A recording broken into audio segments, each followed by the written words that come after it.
Verity. Verity. Verity. Verity. Verity. It's Verity. Brought to you by Prodigy.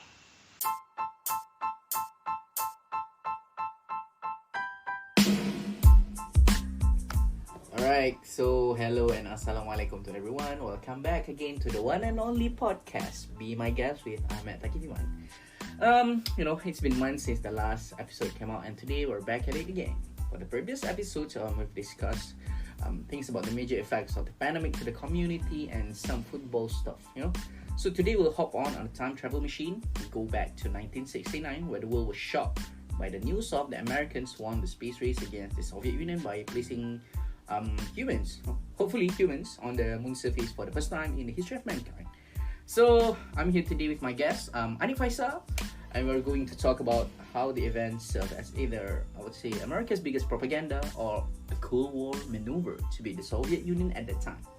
So we'll look at how this propaganda served as one of the US government's key public relations strategies at that time.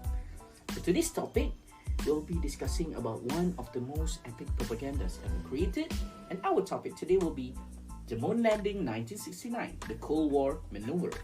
Before we delve deep into the topic, I would like to introduce myself. So, I'm Ahmed Thaqif Iman. As you might know, I'm a student currently pursuing public relation as my degree. And so I'm here with my special guest, Mr. Ahmed Faisal. Introduce yourself.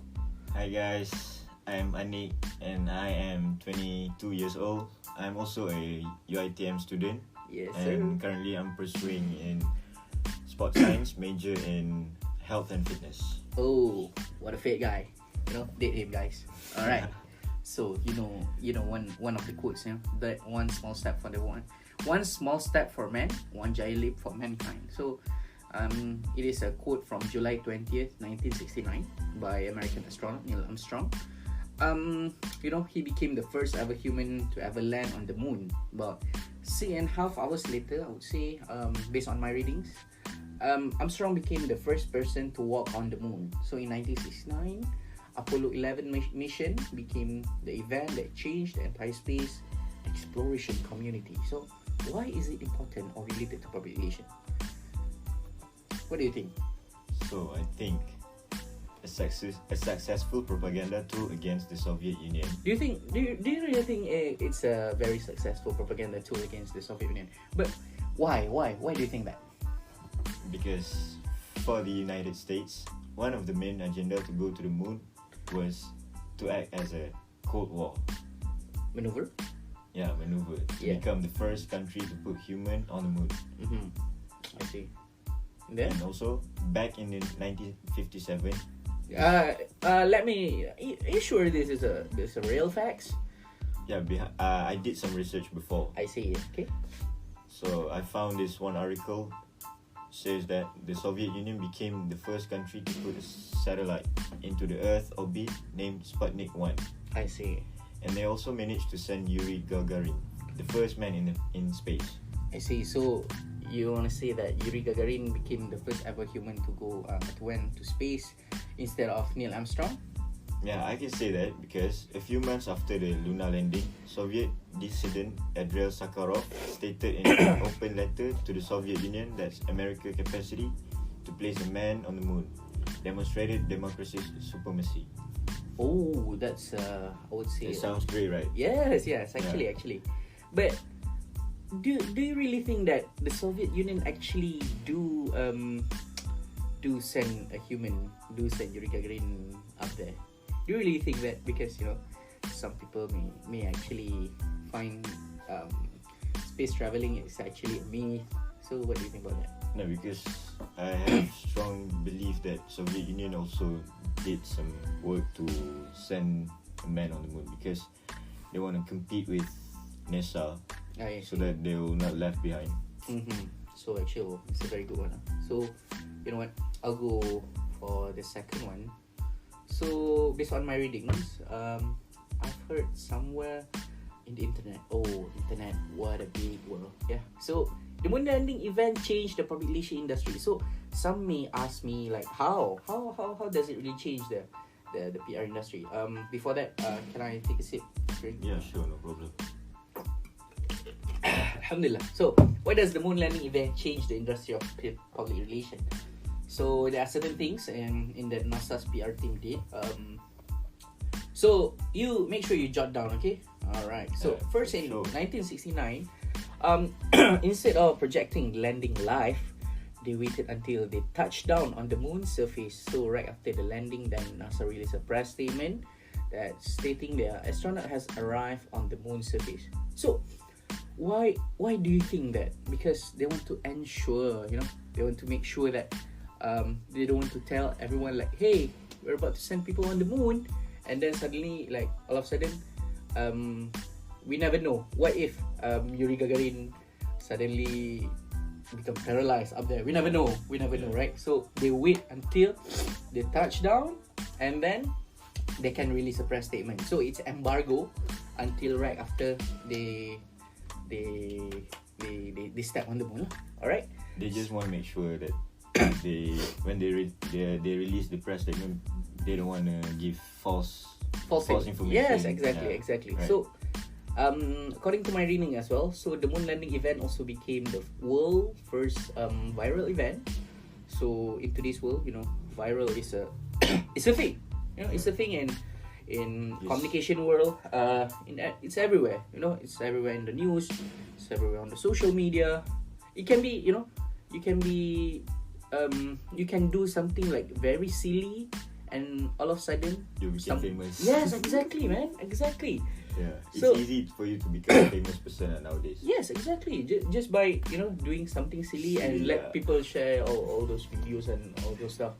So, NASA's PR team. Okay, before we move, what else do you think? One of the most viral event lately. Not one lah. Give me plenty. What do you think? As we all know that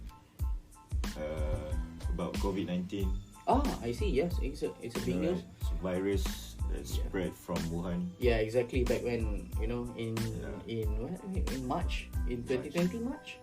2019, I guess. No, it's 2020, man. It's 2020 March. Are you sure? I think it's November.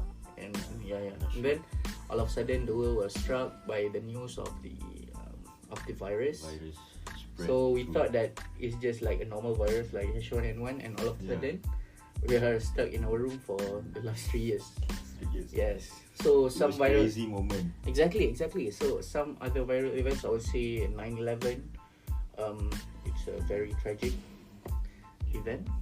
Alright, so NASA's PR team had chosen Neil Armstrong to be the spokesperson for the Apollo 11 mission because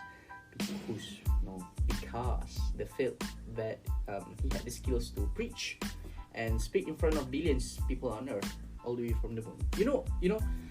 This is why actually public speaking is very important. Like it's a way for you to be the front man. Be the front man of a company, it can be anything, organization.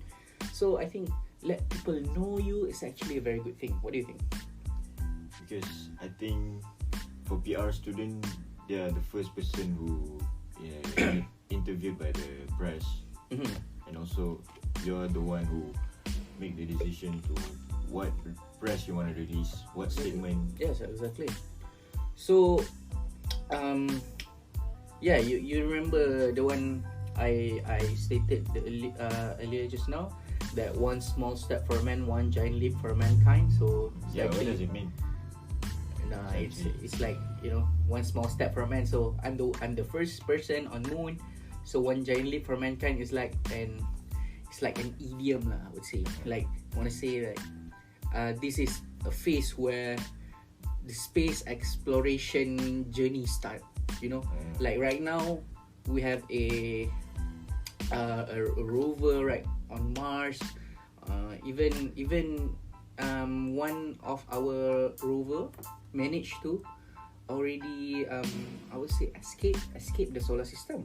So I would say it's the craziest innovation ever. And it's a rover from I think 1986 if I'm not mistaken. So it's actually a very good one. So we'll be moving on. To the. Do you have anything else to add about this? Yeah, I feel so proud because one of the Malaysian also. Yeah, exactly. Really, he went there Yes. on the moon. No, he's hey, come on, man. Do some readings, man. He just you're like there's not many people that went to the moon right after Neil Armstrong and Buzz Aldrin, just because it's not like they don't have the budget, but it's more political, like who want to claim the land on the moon, and it's like unnecessary as for right now, but we never know. By the time Elon Musk right now, he discovered Mars, right? he's not the one who discovered Mars, but he's actually the one who discovered like SpaceX, and he think that humans are capable, more than capable, to live there, and to, I would say, to start a new civilization there. So let's hope that we'll be approaching Mars very soon. Yeah, I would love to go to Mars. Oh damn! But we never know what's in there. What's in the red planet. So like it's actually a very spooky. I imagine I can play football there. Wow. Oh damn! That's a good one. But you have to wear like oxygen tank. Yeah. Oh damn! What if we send someone to play football? Yeah, right. And then it would be epic. I swear. Exactly. So it's been 2 minutes with you. So I think before we end our topic today, I would like to thank you, my friend over here, Mr. Anik Faisal. Without him, today's episode will just be a matter of dreaming. So hope to see you guys very soon. Tune in to Be My Guest with Ahmed Thaqif Iman on Spotify, YouTube, and also Apple Podcasts. So thank you and Assalamualaikum. Bye. Bye everyone. Peace out. Peace.